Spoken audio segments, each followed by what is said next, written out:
Je vous avais déjà parlé de Ramanujan et du calcul de la somme infinie C, 1 plus 2 plus 3 plus 4 plus 5. Et ce qui m'intéressait dans cette vidéo, c'est absolument pas les mathématiques qu'il y a derrière finalement. Ce qui était très intéressant, c'est sa façon d'aborder les problèmes. Ici, de même, lorsque l'on parle de la transphobie, il faut la voir comme une empreinte dans le sable. C'est pour cela que je ne rentre pas dans la pluralité et la singularité des sujets et cette infinité d'êtres qui existent d'un côté de l'équation, mais je regarde simplement de l'autre côté ce qui est socialement perçu.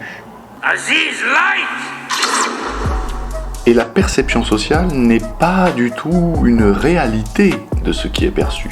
Donc connaître la réalité de ce qui est perçu n'est pas forcément un indicateur du vécu de ce que l'on va percevoir. De plus, et comme je vais vous le montrer, mettre toutes les personnes trans dans un seul panier est d'un racisme mais fondamental.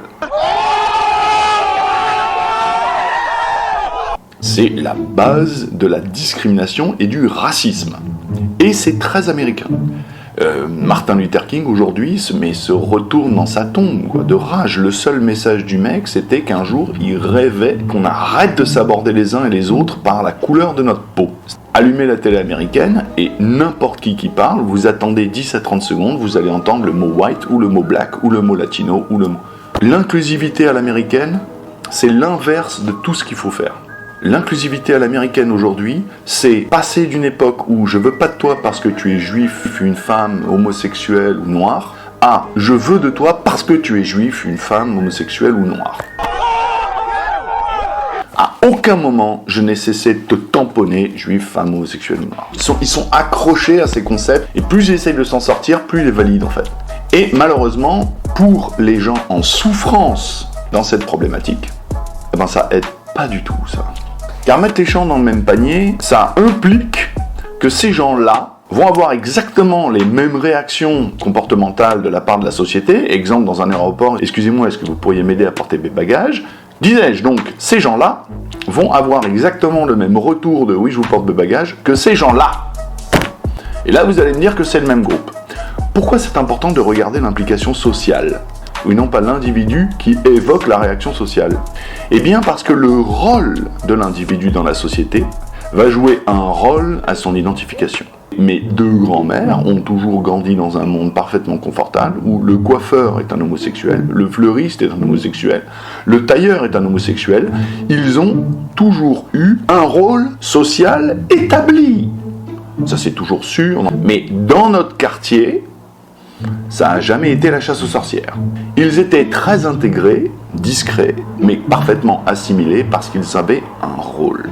De même, la société occidentale semble découvrir les travestis, les trans, et ça devient une pluralité de questionnements et d'agressions mutuelles.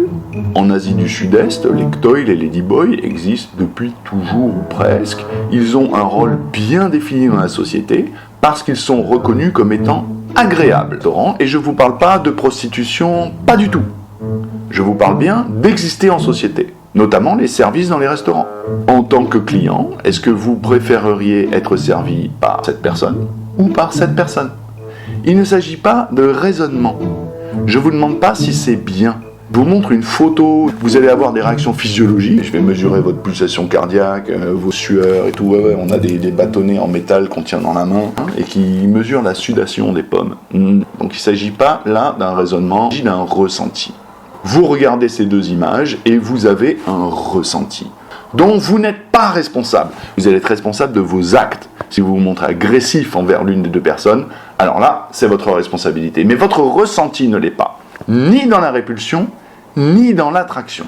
Alors effectivement, pour les hommes hétérosexuels qui ne sont pas parfaitement confortables dans leur ego et leur sexualité, ça peut être extrêmement troublant de se retrouver attiré par une personne que l'on sait être XY.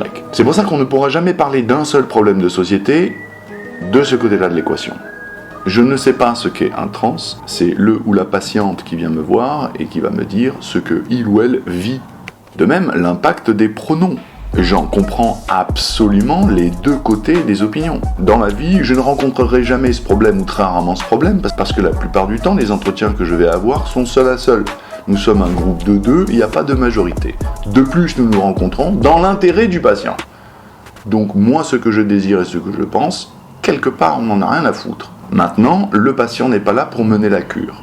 Et si par dérision un patient me dit « moi j'ai envie que tu m'appelles Choupette », si c'est pour détruire la cure et une forme de résistance, alors je vais être obligé d'examiner le pourquoi de la chose. Et quelqu'un arrive et me dit, peu importe à quoi il ou elle ressemble, me dit je veux m'appeler monsieur ou mademoiselle, ça me va absolument, on travaille avec ça de toute façon, la couleur rouge, c'est vous qui allez me dire ce que c'est, et ce que c'est dans l'univers ou pour moi. Dans un premier temps, ça n'a strictement rien à faire dans l'entretien clinique, on va chercher ce que vous vivez, pas ce qui est réel, ce qui est juste. Pour le moment, on examine.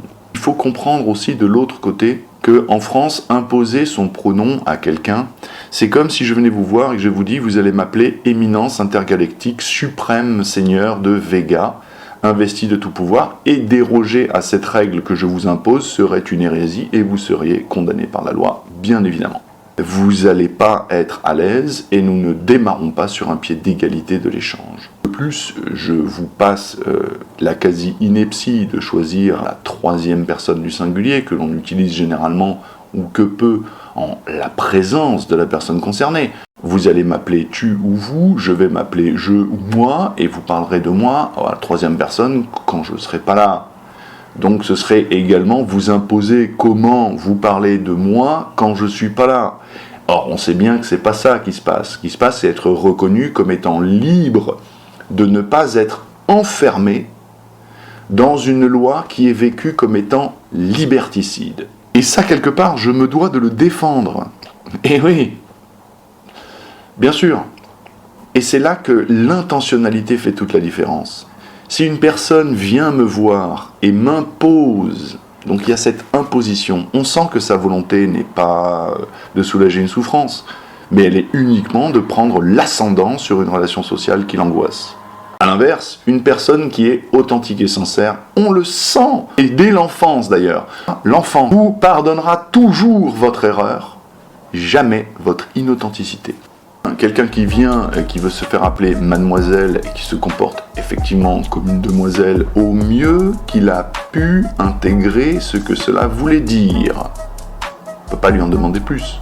Sinon ce serait avoir la science infuse et accès au savoir absolu. Donc reprocher à un garçon de ne pas savoir exactement ce qu'est une fille, j'en profite d'ailleurs pour écraser un peu Matt Walsh, je ne sais pas si vous le connaissez, qui a fait son documentaire « What is a woman ?», où il part dans la rue et pose cette question. Celles et ceux qui suivent ma chaîne savent très bien qu'on peut faire ça avec un pommier, et on est bien coincé pour savoir où est-ce que ça commence, où est-ce que ça finit, qui décide quand, quoi, le continuum de transformation hegelien, ça nous amène au darwinisme, la marque.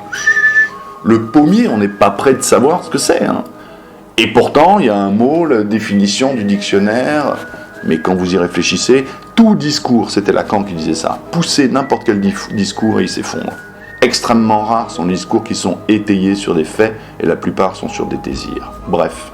Si je devais parler de la communauté trans, elle a un avenir, c'est de ne plus être amalgamée comme étant un groupe identique, déjà, numéro 1, et de 2, c'est tout simplement trouver un rôle social, dans lequel l'ensemble qui forme une société peuvent les identifier comme une action sociale.